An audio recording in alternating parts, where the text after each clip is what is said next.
দর্শক আসসালামু আলাইকুম। আমি শহীদুল ইসলাম সজল আমার টিকটক চ্যানেলের পক্ষ থেকে সবাইকে স্বাগত জানাচ্ছি। যে যেখান থেকে আমার এই ভিডিওটা দেখতেছেন সবাইকে আন্তরিক শুভেচ্ছা এবং অভিনন্দন।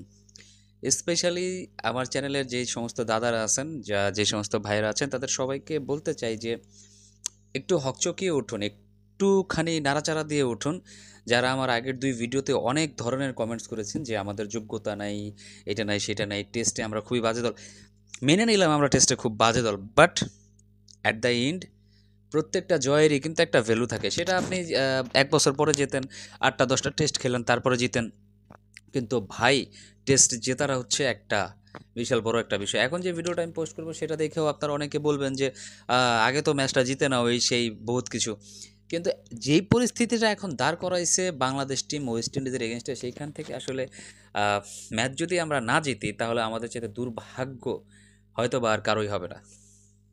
দর্শক, এই যে যে টেস্ট ম্যাচটা হচ্ছে সিরিজের দ্বিতীয় টেস্ট ম্যাচটা সাবিনা পার্কে ওয়েস্ট ইন্ডিজের।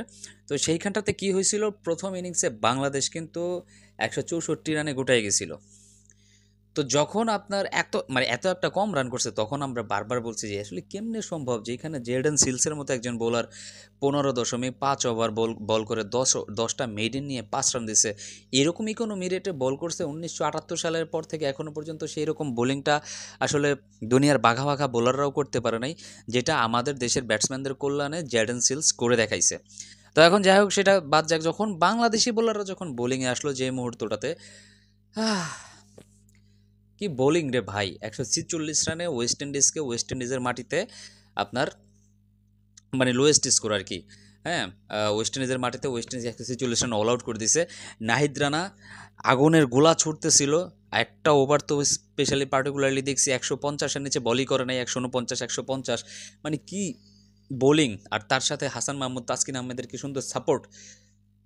টেস্ট টেস্ট বোলিংটা এরকমই হওয়া উচিত। এরকম একটা বোলিং লাইন আপ নিয়ে যখন টেস্ট ম্যাচ হারতে হয় ব্যাক টু ব্যাক, তখন আসলে খুবই কষ্ট লাগে, খুবই কষ্ট লাগে, খুব খারাপ লাগে। যদি অ্যাটলিস্ট অন্ততপক্ষে আমাদের ব্যাটসম্যানরা কিছুটা ইনটেন্ট দেখাইতে পারতো আগের টেস্ট ম্যাচগুলোতে, আমার কাছে মনে হয় টেস্ট ম্যাচ যদি হাইরাও যাইতাম তারপরেও অনেক বেশি মজা লাগতো সেই টেস্ট ম্যাচের হারগুলো দেখতে। দ্বিতীয় ইনিংসে বাংলাদেশ ব্যাটিং করতে নামছে পুরাপুরি ওয়ান ডে স্টাইলে ব্যাটিং করছে। 4.50 উপরে আপনার পার পার ওভারে তারা রান নিছে ওয়ান ডে স্টাইলে ব্যাটিং। আমি এটা আগের ভিডিওতে বলেছিলাম ভাই, আমরা যদি ওয়ান ডেও খেলি তারপরেও তো ২-২৫০ রান করি, কিংবা ২০০ রানটা তো অ্যাটলিস্ট আমরা টপকা যদি ওয়ান ডে খেলি। সেইখানটাতে যদি আসলে উইকেট বাঁচাইতে গিয়া টেস্টে যদি আমাদের উইকেট পড়ে যায় তাহলে সেইখানে আসলে উইকেট বাঁচাইয়া টেস্ট খেলে লাভ কি? তো আমার কথাটা মনে হয় বাংলাদেশের প্লেয়াররা সবাই শুনছে, আমার মনের কথাটা কেমনে জানি তারা বুঝতে পারছে, আমি বুঝলাম না। দ্বিতীয় ইনিংসে যখন তারা ব্যাটিংটা করতে নামছে, মানে প্রথম দিকে মাহমুদুল হাসান জয় 0 রান আউট হয়ে গেছে, খেলা দেখতেছিলাম 0 রান আউট হয়ে গেছে, খুবই ফ্রাস্ট্রেটেড। ভাবছিলাম যে হয়তো বা দ্বিতীয় ইনিংসে বাংলাদেশের দশা খুব খুব খারাপ হবে।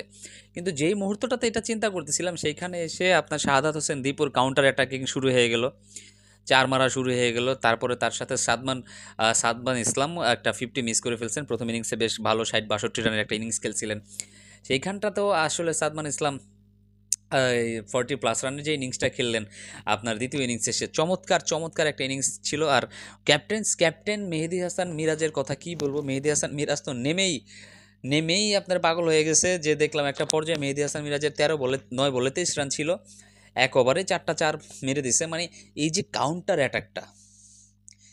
অ্যাটাকটা সচরাচর আমরা বাংলাদেশ টিমের পক্ষ থেকে খুবই কম দেখি, দেখি না।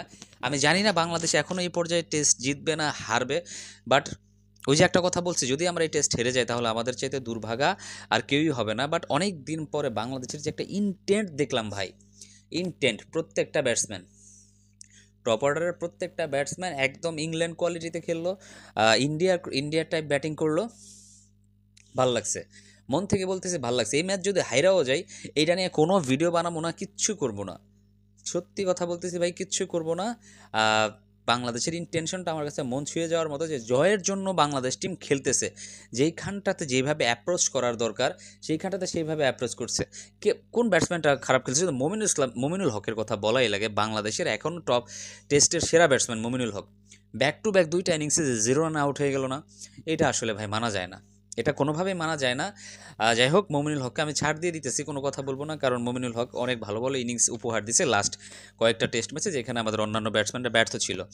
তো যাই হোক, মেহেদী হাসান মিরাজ তিনিও কিন্তু 50 করতে পারেন না, 46 রানের মতো একটা ইনিংস খেলছেন, ঝকঝকে চকচকে, খুবই মজবুত একটা ইনিংস যেটাকে বলতে হয়। লিটন কুমার দাস রান করছেন। স্পেশালি যাকে থ্যাঙ্কস না দিলেই নয়, জাকের আলী 91 রানের একটা ইনিংস। খুবই দুঃখ লাগতেছে যে জাকের আলী আসলে 100টা করতে পারে নাই। 100টা করতে পারলে ভালো হইতো, হয়তো বা সাথে কোনো রিকগনাইজ ব্যাটসম্যান থাকলে সেই সাথে থেকে 100টা করে ফেলতো।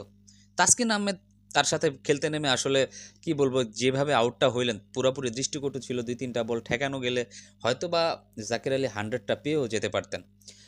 তো আসলে জাকির আলীর জন্য কষ্ট হচ্ছে, কিন্তু যেভাবে শর্টসগুলো খেলছেন ভাই, 5টা 6টা ছক্কাই মারছেন আপনার জাকির আলী। এইরকম ওয়েস্ট ইন্ডিজের বোলারদের এগেনস্টে আপনার আলজারি জোসেফকে যেভাবে ছক্কা মারলেন, তারপরে আপনার বোলিং আসলেন কেমার রোচকে যেভাবে মারলেন, সামনের দিকে এগিয়ে এসে মনে হলো যেন স্পিন বল খেলতেছে। তো এইরকম ব্যাটিংটা যদি সবসময় বাংলাদেশ টিম করতে পারতো, সত্যিকার অর্থে বাংলাদেশ টিমকে হারানোটা অসম্ভব হয়ে যেত। পেস অ্যাটাকের কথা নাই বা বললাম, পেস অ্যাটাক তো কত ভালো সেটা ওয়ার্ল্ডের সবাই জানে, বর্তমানে বাংলাদেশের পেস অ্যাটাকটা কতটা ধারালো। আর পেস অ্যাটাকের যে পাইপলাইন আছে সেটা কিন্তু বরাবরই আমাদের ভালো। এইটা নিয়ে আমি আগেও ভিডিও করছি দর্শক।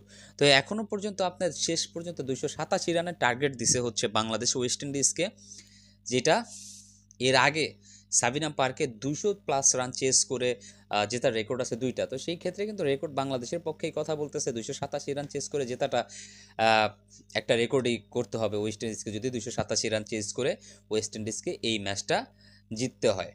এখনও পর্যন্ত যেটা জানি, 23 রানে কিন্তু একটা উইকেট পড়ে গেছে লাঞ্চ বিরতির আগ পর্যন্ত, এখন লাঞ্চে আছে প্লেয়াররা। তো দর্শক, আপনারা যারাই এতক্ষণ যাবত আমার এই কথাগুলো শুনলেন, আমার ভিডিওটা দেখলেন, তারা অবশ্যই আমাকে কমেন্টস করে জানাবেন যে বাংলাদেশ কি এই ম্যাচটা জিতবে নাকি বাংলাদেশ এই ম্যাচটা হারবে।